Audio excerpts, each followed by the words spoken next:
friends, it's Miss McConnell.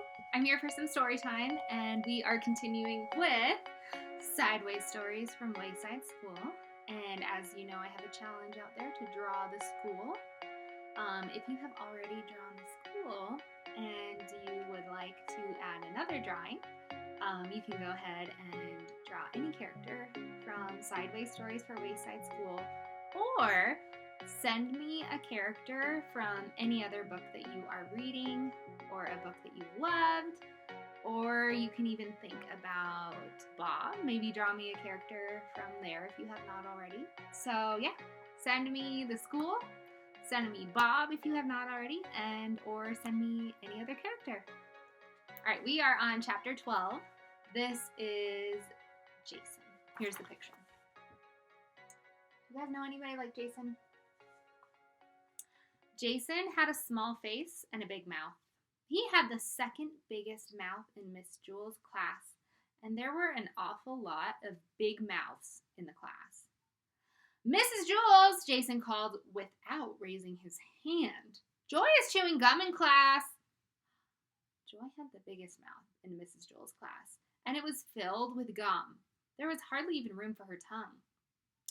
Joy, I'm ashamed of you, said Mrs. Jules. I'm afraid I'll have to put your name up on the board. That's okay, Miss Jules, Jason called. I'll do it.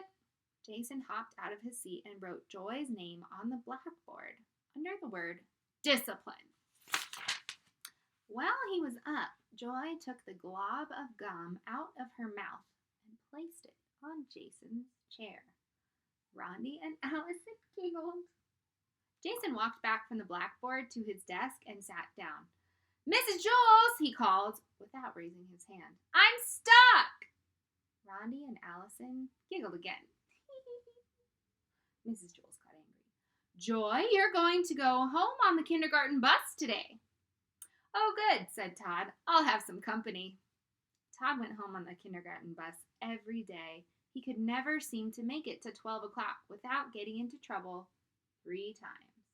His name wasn't even up on the blackboard yet, but he knew by 12 o'clock it would be up, checked, and circled. Mrs. Jules, what am I going to do? I'm stuck. I'm going to have to stay here the rest of my life, said Jason. Joy, tell Jason you're sorry, said Mrs. Jules. I'm sorry, Jason, said Joy. Oh, that's okay, Joy, said Jason. I don't mind. Try to get up, Jason, said Mrs. Jules. Jason tried. I can't, Mrs. Jules. I'm stuck. Mrs. Jules asked the 3 Erics to help. Eric Fry and Eric Ovens pulled Jason. Eric Bacon held the chair. Stop, cried Jason. You'll rip my pants. Rondi and Allison giggled. All right, said Mrs. Jules. Let's try ice water. That should freeze the gum and make it less sticky. I'll go get some from Miss Mush. Miss Mush was the lunch teacher at Wayside School. She had a remarkable ability to undercook a dish and overcook it at the same time. Her specialty was a nice hot bowl of mud. She called it porridge. Jason looked at Rondi and Allison. No, Miss Jules, he said, don't leave me. Besides, Miss Mush's ice is probably warm. Don't be silly, Jason, said Mrs. Jules. I'm sure it will be at least as cold as her soup. Rondi and Allison leered at Jason. No, Mrs. Jules, don't go, begged Jason. I'll be right back, Jason, said Mrs. Jules. She went to Miss Mush for some ice water. As soon as Mrs. Jules stepped out of the door, Rondi and Allison jumped up from their seats and started to tickle Jason. He laughed until his hair turned purple. The girls got back to their seats just as Mrs. Jules returned. Mrs. Jules carried a big bucket of ice-cold water. Oh no, please don't, no, Jason pleaded. We have no choice, said Mrs. Jules. She threw the water all over him. Well, said Mrs. Jules, try to get up. Jason was drenched. I'm wet, and I'm cold, and I'm still stuck. Oh, well, it didn't work, said Mrs. Jules. At least we tried. Now I guess we'll have to cut your pants off. Rondi and Allison giggled. No, Miss Jules, no, Jason screamed. I don't mind being stuck here. I'm really very comfortable. Don't be silly, Jason, said Mrs. Jules. Don't cut off my pants, said Jason. The 3 Erics can carry you to the bathroom, said Mrs. Jules. I'll ask Louis to call your mother. She can bring you a new pair of pants. The 3 Erics took hold of Jason's chair and turned him upside down. No, Miss Jules, said Jason. Now I'll always have to... No, Miss Jules, said Jason. Now I'll always have a place to sit down. I won't have to worry about finding a seat on the bus. The 3 Erics began to take him away. Wait, said Joy. Miss Jules, if I can get Jason unstuck, do I still have to go home on the kindergarten bus? All right, said Mrs. Jules. If you can somehow get Jason free, you don't have to go home early. I don't trust her, Mrs. Jules, said Jason. He was still hanging upside down. I'll just kiss him, said Joy. No, Jason screamed. Don't let her kiss me, Mrs. Jules. Throw water on me, tickle me, cut off my pants, hang me upside down from the ceiling, but don't let her kiss me. I'll just kiss him on the nose, said Joy. We've got nothing to lose, Jason, said Mrs. Jules. Ooh, who would want to kiss Jason, said Allison. Jason hung helplessly upside down. Joy stepped up and kissed him on the nose. Jason fell out of the chair and hit his head on the floor. Rondi and Allison giggled. Darn, said Todd. Now I'll have to go home alone again. Joy erased her name on the blackboard. This next chapter is chapter 13, and it is called Rondi. Rondi had 22 beautiful teeth. Everyone else had 24. Rondi was missing her 2 front teeth, and these were the most beautiful teeth of all. Your front teeth are so cute, said Mrs. Jules. They make you look just so adorable. But, Mrs. Jules, said Rondi, I don't have any front teeth. I know, said Mrs. Jules. That's what makes them so cute.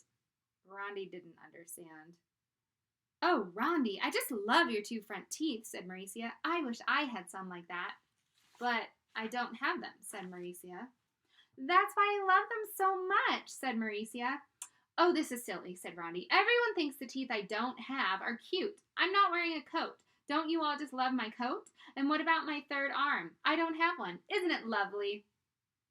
I love your hat, Rondi, said Joy. I'm not wearing a hat, Rondi screamed. That's what makes it so interesting, said Joy. Don't you think so, Leslie? Oh, yes, said Leslie. It's a very nice hat. Nice boots, too. I'm not wearing boots, Rondi insisted. Yes, said Joy. Very nice boots. They go so well with your hat. What hat? Said Rondi. Yes, Leslie agreed. Rondi showed excellent taste by not wearing her hat or those boots. They go so well together. Rondi had had enough. She covered her head so that no one could see her hat. She put her feet under the desk so that nobody could see her boots. Then she closed her mouth tightly so nobody could see her front teeth. Suddenly, everybody who was sitting near her began to laugh. What's so funny? Said Todd. The joke Rondi didn't just tell, said Jason. Ask Rondi not to tell it again, Todd, said Calvin. Rondi, said Todd, don't tell it again. Rondi was horrified. She didn't know what to do. She kept her mouth shut and just stared at Todd. To her amazement, Todd laughed. Hey, everybody, called Todd. Listen to Rondi's joke. Rondi didn't say a word, but the rest of the class began to laugh. Mrs. Jules got very angry. She wrote Rondi's name on the blackboard under the word discipline. The classroom is not a place for jokes, she said. But, Mrs. Jules, said Rondi, I didn't tell a joke. Yes, I know, said Mrs. Jules, but the funniest jokes are the ones that remain untold. Okay, said Rondi. If that's what you want, then that's what you'll get. I'll really tell a joke. That way I won't disturb the class. And tomorrow I'll wear boots and a hat. Of course, you won't like them as much as the ones I didn't wear today. But I better hurry up and tell my joke before you all start to laugh. There was a monkey sitting in a banana tree. He was very hungry. He knew that somewhere in the tree there was a magic banana, and that once he ate that banana, he wouldn't be hungry anymore. He ate one banana. That wasn't it. He was still hungry. He ate another banana. That one wasn't it either. He was still hungry. Finally, he ate his 10th banana. He wasn't hungry anymore. I knew I'd find it, he said. It's too bad I didn't eat that one first. I wouldn't have had to waste all those other bananas. Nobody laughed. Nobody had even listened to Rondi. Miss Jules was busy teaching arithmetic, and everybody else was paying strict attention to math.